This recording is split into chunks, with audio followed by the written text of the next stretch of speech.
जमाना कदीम की बात है। किसी बस्ती में एक जाहिद नामी शख्स रहा करता था। वो अपनी उम्र के लिहाज से बहुत समझदार और अक्लमंद था। बहुत सारे लोग उसके पास मशूरा लेने आते। वो उनके मसाइल को अपनी जहानत से हल करता और झगड़े निपटाता। एक दिन उसके दिल में ये सवाल पैदा हुआ कि क्या उसकी जहानत वाकई दुनिया के ज़हीन तरीन लोगों जैसी है? क्या वो उन लोगों की जहानत का मुकाबला कर सकता है? कोई अपने आप को चाहे जितना भी ज़हीन क्यों न समझ ले, अल्लाह ने उससे भी कई और ज़हीन लोग पैदा किए हुए हैं। उसने बुजुर्गों से सुना था कि बहुत दूर एक ऐसी जगह है जो घने जंगलों से दूसरे पार है। वहां सिर्फ अक्लमंद लोग बसते हैं जो हर वक्त ज़हनी आजमाइशों में लगे रहते हैं। जाहिद उस बस्ती के लोगों की ज़हानत को आजमाना चाहता था। वो जगह एक ऐसी बस्ती थी जहां होशियार और ठगबाज लोग रहते थे। लोग उसे ठगों की बस्ती कहा करते थे। जो भी वहां गया वो उन ठगबाजों का शिकार बने बगैर वापस ना आ सका। वो होशियार से भी होशियार लोगों को ठग लिया करते थे, क्योंकि वहां हर फर्द धोखा देने में महारत रखता था। जाहिद ने ठान लिया कि वो इस बस्ती में जाएगा और अपनी फहमू फिरासत से न सिर्फ उन ठगबाज लोगों से बचकर आएगा, बल्कि उनका असली चेहरा दुनिया को भी दिखाएगा। दूसरे दिन जाहिद अपने इरादे के साथ निकल पड़ा। उसने रास्ते में कई घने जंगलात उबूर किए। कई दिनों की मुसलसल थकन के बाद वो एक अजीबो गरीब बस्ती के दरवाजे पर पहुंचा। बस्ती के दरवाजे पर एक बूढ़ा शख्स बैठा था जिसकी नजरें तेज थीं। उसने जाहिद को गौर से देखा और बोला, वापस चला जा नौजवान, ये बस्ती तुम जैसे भूले लोगों के लिए नहीं। जाहिद ने नरमी से मुस्कुराकर जवाब दिया, मैं भूला नहीं, समझदार हूं और मैं यहां सच ढूंढने आया हूं, झूठ में गुम होने नहीं। जिस पर बूढ़ा कहने लगा, मेरा काम था बस तुमको एक बार आगाह करना। बेटा, हिरन जितनी भी तेज हो दरिंदों के काबू में आ ही जाती है। ये कहकर बूढ़े ने कहका लगाया और दरवाजा खोल दिया। जाहिद ने जैसे ही बस्ती में कदम रखा उसे लगा कि ये जगह आम बस्तियों से हटकर है। यहाँ के लोग नरम मिजाज और शाइस्ता गुफ्तगू करने वाले थे। हर शख्स चेहरे पर मुस्कुराहट सजाए हुए था, जैसे हर एक मेहमानों को खुश आमदीद कहने का आदी हो। जाहिद ने जब लोगों का ये नर्म रवैया देखा तो उसे लगा जैसे बस्ती के दरवाजे पर खड़ा बुजुर्ग झूठ बोलकर उसे डराने की कोशिश कर रहा था। लेकिन कुछ ही देर बाद असल कहानी खुल गई। तभी एक दुकानदार ने पुकारा, अरे ओ भाई, थके थके लग रहे हो, आओ कुछ खा पी लो, आज सब कुछ बिल्कुल मुफ्त है। जाहिद ने नरमी से शुक्रिया कहा और इनकार किया, मगर दुकानदार ने इसरार किया। जाहिद ने दिल में कहा, लगता है पहला जाल यही है, इतनी मोहब्बत मुफ्त में नहीं हो सकती। वो दुकान पर जा बैठा और एक गिलास लस्सी पी ली। दुकानदार ने मुस्कुराकर एक रसीद थमाई और बोला, कल ये पैसे मुझे वापस कर देना, मेहमानों से आज कुछ नहीं लेते। जाहिद ने जब रसीद देखी तो उस पर लिखा था 5 सोने के सिक्के। वो हैरान रह गया, सिर्फ एक गिलास लस्सी के 5 सोने के सिक्के, वाह, ये तो खूब चालाकी है। मगर जाहिद ने कुछ न कहा और खामोशी से आगे बढ़ा। दूसरे दिन वो बाजार गया तो उसे एक परेशान औरत मिली और बोली, बेटा, मैं अपने बेटे को सुबह से तलाश कर रही हूं, वो कहीं खो गया है। अगर तुम मदद करो तो हो सकता है वो मुझे मिल जाए। जाहिद ने सोचा, हो सकता है ये भी फरेब हो, लेकिन दिल ने कहा, अगर ये सच है तो मदद करनी चाहिए। वो औरत के साथ एक गली में पहुंचा। वहां कुछ लोग खड़े थे जिन्होंने इल्जाम लगाया, तुमने हमारी बहन के साथ कुछ गलत किया है, अब तुम्हें कैद कर दिया जाएगा, चलो तुम्हें काजी के पास लेकर चलते हैं। जाहिद मुस्कुराया और कहा, भाइयों, मुझ पर कोई इल्जाम न लगाओ, पहले मुझे कोई सबूत दिखाओ। सब लोग हैरत से उसे देखने लगे। क्योंकि ऐसा जवाब पहले कभी किसी ने नहीं दिया था। इससे पहले वो औरत और उसके भाई जिसको भी अपने चक्कर में फंसाने की कोशिश करते, वो अपनी इज्जत को बचाने की खातिर उनके मुतालबात को पूरा कर दिया करता था। ये उन लोगों का रोज का मामूल था। किसी भी शरीफ आदमी को गली में ऐसे अपने चक्कर में फंसा लेते और फिर काजी के पास ले जाने की धमकी देते और बदले में उससे अच्छी खासी रकम बटोर लेते। लेकिन इस दफा जाहिद के सामने वो सब ही नाकाम हो चुके थे। जाहिद की निगाहों में चमक आ गई। अब वो समझ चुका था कि ये जगह सिर्फ ठगबाजों की नहीं बल्कि चक्करबाजों की भी है। शाम के वक्त वो एक मुसाफिर खाने पहुंचा, जहां एक नेक सूरत बुजुर्ग बैठा था जो किताबें फरोख्त कर रहा था। उसने जाहिद से कहा, बेटा ये किताब ले लो, इसमें सब ठगबाजियों की चालें लिखी हुई हैं। सिर्फ एक चांदी का सिक्का मुझे दे दो। जाहिद ने हंसते हुए पूछा, अगर इस किताब में दुनिया की तमाम चालाकियों और ठगबाजियों से बचने का हल मौजूद है तो ये किताब इतनी सस्ती क्यों है? इसे तो बहुत महंगा होना चाहिए। जिस बस्ती में तुम ये किताब बेच रहे हो वहां हर दूसरा आदमी ठगबाज बैठा है। अगर वाकई इस किताब में ऐसा कुछ मौजूद होता तो लोग इस किताब को पढ़कर अपने आप को ठगियों से क्यों न बचा सके। मैं जब से इस बस्ती में आया हूं मुझे ठगबाजों के अलावा तीसरा शरीफ आदमी इस बस्ती में नहीं नजर आया। तो फिर सोचो कि इस बस्ती में जो शरीफ लोग रहते हैं उनका क्या हाल होता होगा। इसका मतलब ये है कि बस्ती के दरवाजे पर खड़ा बूढ़ा सही कह रहा था। जाहिद ने उस बूढ़े की किताब को ठुकराया और वहां से आगे को चल दिया। रात को वो मस्जिद के करीब एक जगह बैठा सोचने लगा, ये तो अभी शुरुआत है, बहुत से ठगबाज बाकी हैं, लेकिन अगर मैं होश से चला तो सबसे बच सकता हूं। सच की ताकत से वो बस्ती के अंधेरों को खत्म करना चाहता था। इसी ख्याल के साथ वो अगले दिन के लिए पुरसुकून होकर वहीं जमीन पर सो गया। सुबह जब जाहिद जागा तो सूरज की रोशनी कुछ अलग अंदाज से बस्ती पर पड़ रही थी। जाहिद ने खुद को तैयार किया और तहिया किया कि आज वो बस्ती के दरमियान तक जाएगा जहां चालाक लोग रहते हैं। रास्ते में वो एक चौक पर पहुंचा जहां लोग जमा थे। बीच में एक आदमी दरख्त के नीचे बैठा सबको ख्वाबों की हसीन बातें सुना रहा था। वो शख्स है सबको दिखा रहा था और कह रहा था, मेरे पास ऐसी जमीन है जो सोना उगाती है, जो भी पैसा लगाएगा बहुत अमीर हो जाएगा। लोग खुशी से तालियां बजा रहे थे, लेकिन जाहिद ने गौर से देखा कि वो जमीन सिर्फ कागज के नक्शे पर मौजूद थी। असल में किसी ने उसे न देखा था न छुआ था। जब उस आदमी की नजर जाहिद पर पड़ी तो उसने पूछा, नौजवान क्या तुम मालदार बनना चाहते हो? जाहिद ने मुस्कुराकर कहा, पहले तुम ये बताओ कि अगर वो जमीन इतना सोना उगाती है तो तुम खुद क्यों गरीब नजर आ रहे हो?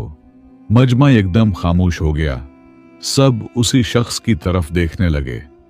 फिर जाहिद कहने लगा, बस्ती वालों, मुझे तुम लोग ये बताओ कि अगर तुम में से किसी के पास भी ऐसी जमीन हो जो सोना उगाती हो तो क्या तुम उसे किसी और शख्स को दे दोगे? कोई बेवकूफ ही होगा जो ऐसा करेगा। सारे गांव वाले कहने लगे, हाँ ये लड़का बिल्कुल ठीक कह रहा है। लेकिन वो दूसरा आदमी होशियार था, फौरन कहने लगा, मुझे खुशी दूसरों को खुशहाल करने में मिलती है। मेरी असल दौलत उनकी दुआओं में छुपी है। लोग उसकी बातों में आ गए और समझने लगे कि यह वाकई ही कोई नेक आदमी है और खुशी से तालियां बजाने लगे। मगर जाहिद समझ गया था कि इस जगह पर बातों को चालाकी से इस्तेमाल किया जाता है और सच को मीठे झूठ की शक्ल में लपेट कर दिया जाता है। जाहिद जान चुका था कि लोग उसकी बात को नहीं समझना चाहते, इसलिए वो वहां से चला गया। अभी वो जा ही रहा था कि एक छोटा बच्चा भागता हुआ आया और कहने लगा, भाईजान, उम्मी बीमार हैं, उनकी दवा के लिए कुछ मदद चाहिए। जाहिद ने लड़के की आंखों में झांका और पूछा, बेटा, तुम्हारी मां का नाम क्या है? लड़का घबराहट में खामोश हो गया। जाहिद ने मुस्कुरा कर कहा, बेटा, ये जुहूट चालाकी कहें और जाकर आजमाओ। इतने में एक औरत पीछे से चीख कर बोली, कैसा संगदिल है यह, एक मासूम बच्चे को जुहूटा कह रहा है। जाहिद ने नरमी से जवाब दिया, संगदिल वो होता है जो मां की बीमारी को बहाना बना कर लोगों से फायदा उठाता है। लोगों का हुजूम लग गया, लेकिन जाहिद ने सबके सामने लड़के को आजमाइश में डालकर सच वाज़ेह कर दिया। साबित हो गया कि वो लड़का असल में भीख मांगने वाला था। अब पूरी बस्ती में जाहिद की अक्लमंदी के चर्चे होने लगे। कुछ लोग इसके करीब रहने लगे तो कुछ उसे मजीद आजमाइशों में डालने लगे। जाहिद समझ गया था कि असल इम्तिहान अभी बाकी है। एक रोज उसे एक शानदार घर में बुलाया गया जहां बस्ती का सबसे अमीर हाकिम रहता था। जब वो वहां पहुंचा तो कमरा खुशबूदार था, कालीन कीमती थे, रोशनियों से जगमगाते फानूस और चमकते हुए बर्तन मौजूद थे। हाकिम ने कहा, मुसाफिर, तुमने हमारे लोगों पर असर डाला है, तुमने हमें आईना दिखाया है। अब हम चाहते हैं तुम हमारे साथ काम करो, हम तुम्हें इज्जत, दौलत और ताकत देंगे। जाहिद ने नरमी से जवाब दिया, अगर ये सब फरेब पर मबनी है तो ऐसी इज्जत मुझे कबूल नहीं जो किसी और का हक छीन कर दी जाए। हाकिम मुस्कुराया और बोला, तुम दुलेर हो।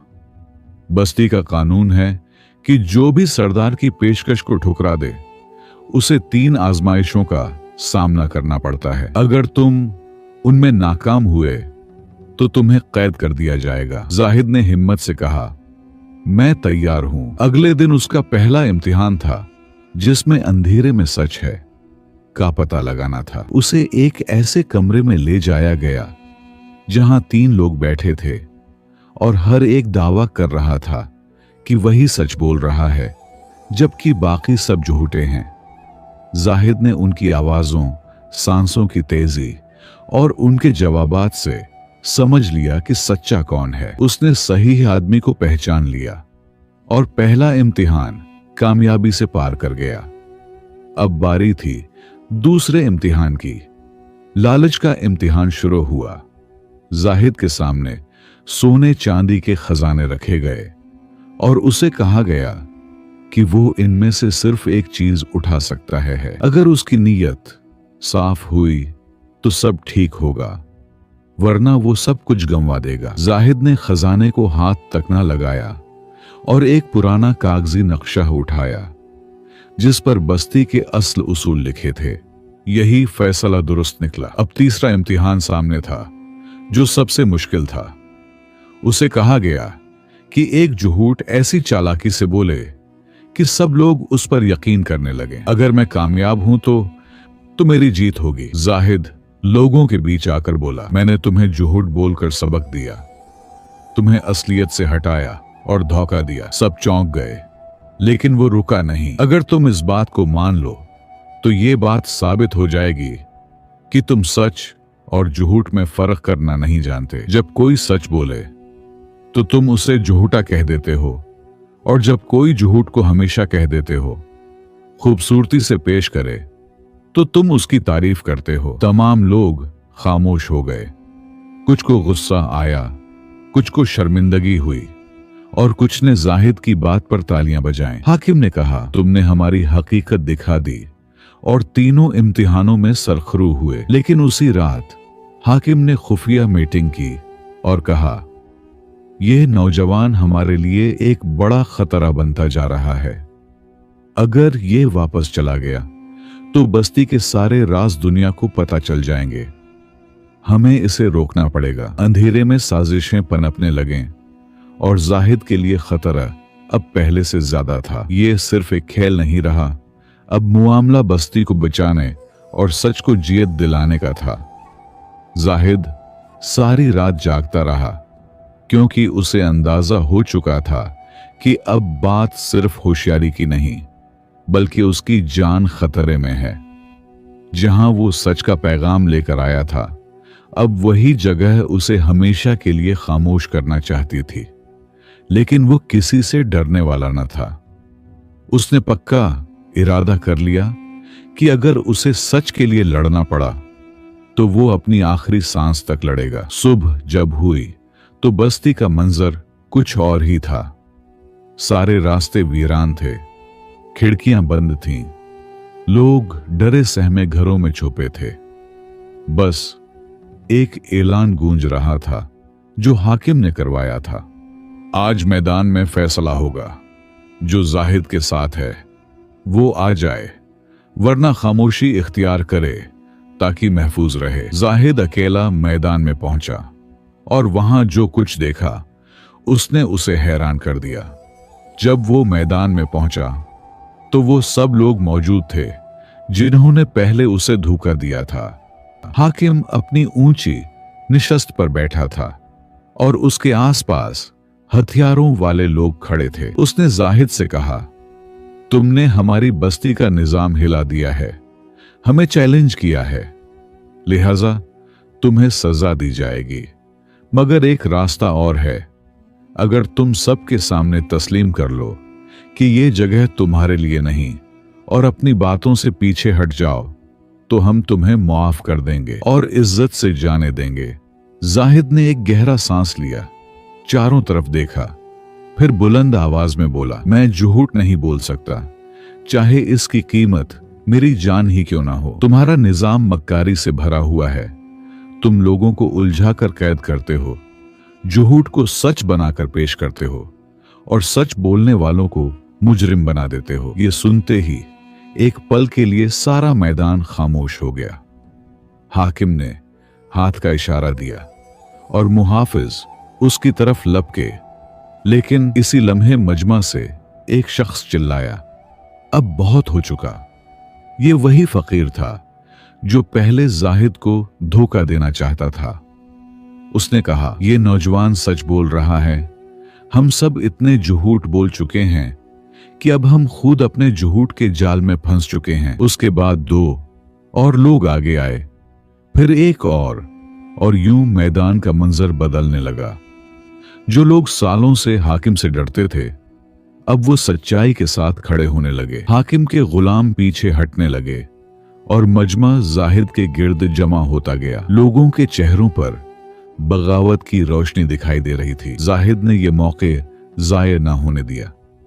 वो एक ऊंचे पत्थर पर चढ़कर बोला, आज हम तय करेंगे कि हमारी बस्ती झूठ पर चलेगी या सच पर। अगर तुम सब वाकई कुछ नया चाहते हो तो आओ हम सब मिलकर एक नया कानून बनाएं। ऐसा निजाम जहां न कोई धोखा दे, न किसी को धोखा दिया जाए, जहां समझदारी जुर्म न हो और सच को कमजोरी न समझा जाए। लोग जोश से नारे लगाने लगे, हम सच के साथ हैं, जिंदाबाद के नारे लग रहे थे।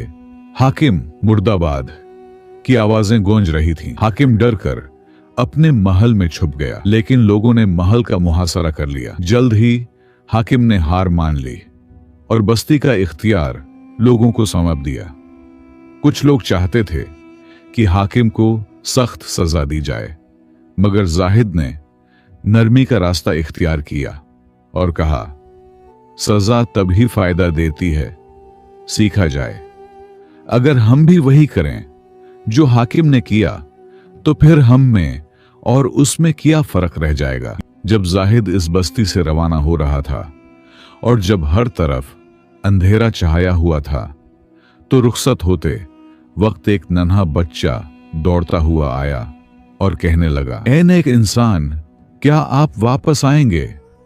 जाहिद ने मुस्कुराकर जवाब दिया, जब भी तुम्हें सच्चाई की जरूरत होगी तुम मुझे यहीं पाओगे।